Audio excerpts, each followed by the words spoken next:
This is Guy Burgess. In this final post on strategies for meeting the challenge posed by authoritarian populism, we're going to look at the divide between the protected classes and the left behind and strategies for bringing these two groups together. And again, more background on this entire series of posts, massively parallel peace building and authoritarian populism, is available on the website. So we can look at this further down this hierarchy. And here there were two groups that I talked about in the earlier series of mapping posts. They're the protected classes. These are the folks that the Democrats traditionally championed. Women, people with different sexual orientations, immigrants, people of color. And then they're the left behind. These are the folks that don't quite fall into any of these groups, that are not in the upper tiers of society, that may be struggling some. And this whole divide and conquer strategy is playing these two groups off against one another. So we can start thinking about, okay, imagine a world in which we were doing things to mitigate these tensions. So a few things, again, to think about. And one, we ought to be clear right at the onset that some of the things, a lot of the things that Donald Trump has been doing with respect to immigration and a lot of these other groups, the degree with which he's been scapegoating folks, accusing them of all sorts of things that they're not guilty of, is truly reprehensible. And it is a big, big part of our problem. And in a lot of the taboo lines that's used to restrain us from doing things has somehow collapsed on his watch and because of his actions. So that's part of it. And we somehow have to find a way to challenge that sort of deliberate hate mongering. But there are other sides of this that are also worth considering. And one is, I think, the danger of thinking about the quest for social equity in demographic terms.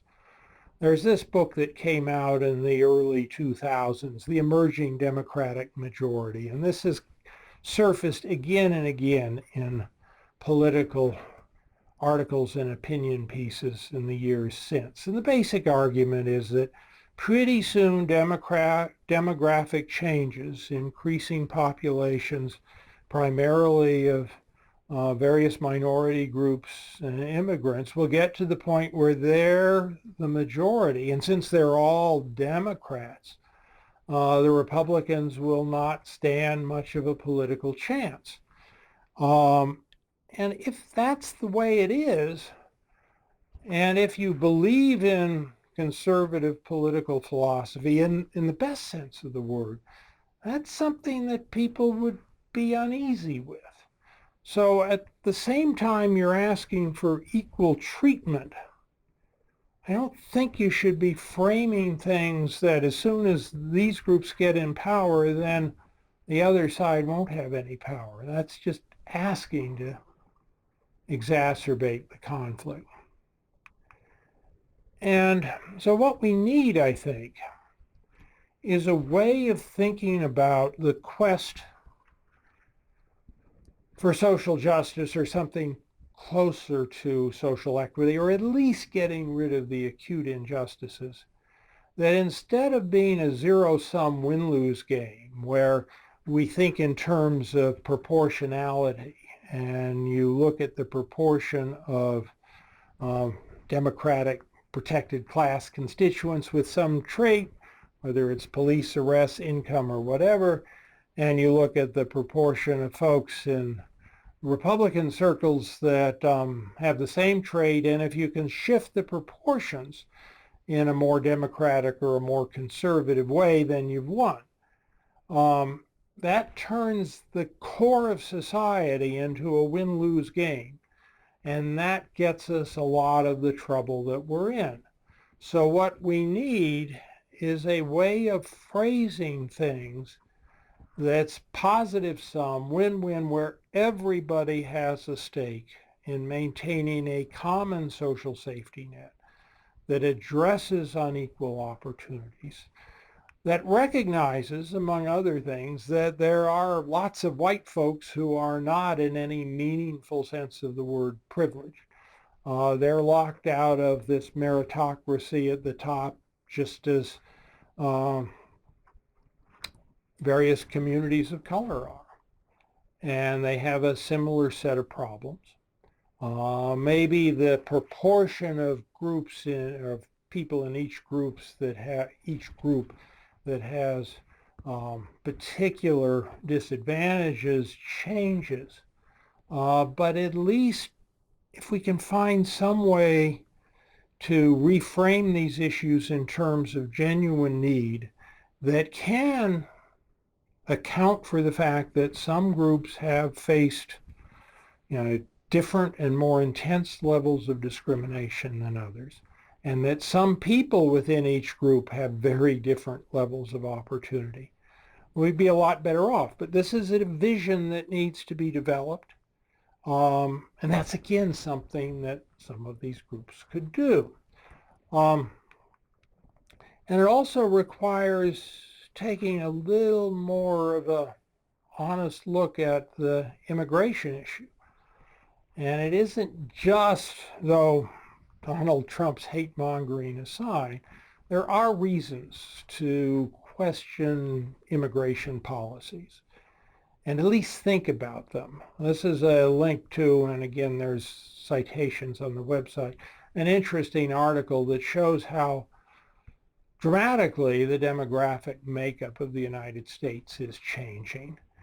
And it's worth thinking about what exactly we want. The big thing to avoid, I think, and this is not a preposterous thing to worry about, is that by opening immigration to the global society, we are in essence importing what Karl Marx referred to as the reserve army of the unemployed. And that will drive down wages and opportunities, and that can lead to all sorts of other associated problems. And economists can argue how much immigration has contributed to this, but the fact that people at least want it addressed in a credible way is not unreasonable. This is a really interesting article with lots of great charts exploring the diversity of America on a county-by-county scale, and also exploring the rate of change in the demographic makeup of a population. And I encourage you to take a look at this, but just one thing to highlight in this context, and this is the figure in the bottom right of the PowerPoint. And what that is a map of counties that were relatively low on the diversity scale. That is, demographically, they were much more homogeneous, traditional white population. But they were also counties that were experiencing rapid diversification. And these are the folks, this is the part of the country that sort of was rebelling against immigration and against increasing diversification of society in a way that turned out to be politically very important. Some of these states wound up flipping the election to Donald Trump. And the question is, what's the best way to deal with this? And right now, the rhetoric that we're getting in the political sphere is that anybody who has misgivings about the increasing diversification of their communities is just a racist. And that doesn't seem like the most effective way of getting people to come to terms, really, with the demographic changes in their community. I think it would be far more useful, again, for a whole series of small groups to come together with programs that would build connections between and a sense of common cause between the traditional populations in these areas and the newcomers. And if we focused on building relationships rather than branding folks as either threats or racist, I think we'd be a whole lot better off. And given how important this issue is, this is the kind of thing that has, I think, transformative potential. Another thing to think about is the importance, and this we don't do enough, and again groups could think about how to do this in specific cases, is to phrase things that we want in terms of not our own self-interest, but common values that the whole society supports, or at least pretends to support. And that whatever it is that you want, you should be entitled to because of these common values. And conversely, if somebody else wants something also based on those values, you should be willing to let them have it. I mean, this is the core idea underlying Martin Luther King's famous phrase that what he was appealing for in the I Have a Dream speech was for America to live out the true meaning of its creed, that we hold these truths to be self-evident, all men are created equal. And there are a lot of other sort of common values, but if we start phrasing and thinking about what we want in common values, and this isn't just a common sense of what we have a right to, but also a common sense of what our obligations are to the larger society, we'll be a lot better off. Now, another way of thinking about this vision thing is focusing more on cultural issues than distributional issues. And again, there are a lot of ways in which one could pursue this. And we talked about this in this earlier mapping thing, the difference between the progressive cultural orientation and the conservative cultural orientation. One way to think about this is by drawing a distinction between multiculturalism and what you might call multi-multiculturalism, or what Eric Kaufman calls multi-vocalism in this article, How to Compromise with Populism, which I recommend very highly. At any rate, multiculturalism is a politically correct philosophy and set of norms of behavior that folks on the progressive side of the political divide have developed over the years for governing interactions with their very diverse community. The problem is that its worldview is largely incompatible with the worldview of more traditionally oriented conservatives. And if we're going to make a coexistence-oriented society work at this very large scale, we need an image of how multiculturalism can relate to an even broader array of cultures that include cultures that don't think much of multiculturalism. In a sense, what this is a search for a more diverse diversity. And another way to look at this is, instead of an us versus them view of culture, where these are our beliefs, whether they're multicultural or traditional, and those other guys over there have something else, what we need is some sort of we philosophy. And the thing that is so intriguing about this article by Kaufman is this multivocalism makes use of a concept that Henry Kissinger actually developed way back when he was trying to open doors with China, constructive ambiguity, where there is a certain amount of ambiguity about what the society's values are, and it's okay for the society to mean different things to different people, and there's still a way for this all to coexist. And given that the politically correct culture enjoys such phenomenally low support outside of the sort of liberal, wealthy elite left, as this article demonstrates, I think this is an idea well worth pursuing. And it's certainly the kind of outside-the-box thinking we're going to need to get out of this mess. And one last set of issues with respect to culture that I think is also worth getting people to think about some, is sort of starts with the notion that in U.S. society, at least, there's supposed to be a very sharp distinction between, separation of church and state, and that you do not use the power of the government to enforce or advance religious beliefs. And problem is that, well, first of all, there are a couple of different ways to define religion. And the one that I've always found useful is that it addresses two sets of questions. One are prescriptions for behavior. What is the right way to live? And the other thing is why things happen, the origin stories. How did the world get to be as it is? And there's a set of conservative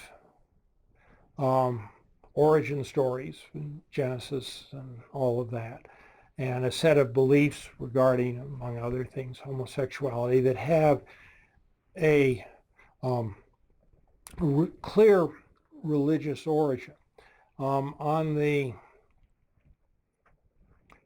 secular, humanistic, progressive left, you've got a lot of parallel beliefs that are more tolerant of homosexuality and related kinds of behaviors and lifestyles that tend to think in terms of scientific origin stories. This is the God particle machine. But in many ways, they're essentially religions. But the thing is that folks on the left don't feel at all bad about using the power of the state to enforce their beliefs. And they will get absolutely indignant when conservatives complain about that. And I'm not sure that's right. I mean, there clearly is a place for science, and it's somehow different, but at the very least, I think this is an issue that should be honestly explored, and one should be very careful about advancing moral beliefs under the guise of science. So this really kind of concludes this whole series of posts and range of ideas that I hope you found interesting. There is a lot more detail under Massively Parallel Peace Building that talks about each of these challenges and has a whole lot more ideas on how you might address some of these challenges. There's a action list that highlights specifically things having to do with authoritarian populism. There's a section of the website highlighting things that we can all do to help that we're in the process of expanding. There are going to be a whole series of follow-on posts to this series of lectures with a lot more detail and slightly different perspective on each of these things. And again, we need your support. Putting all of this together is something that we're doing with a very meager budget, and small amounts of money would help a lot. Large amounts of money would help more. Again, there's information on the website, and we'd be happy to talk with you further.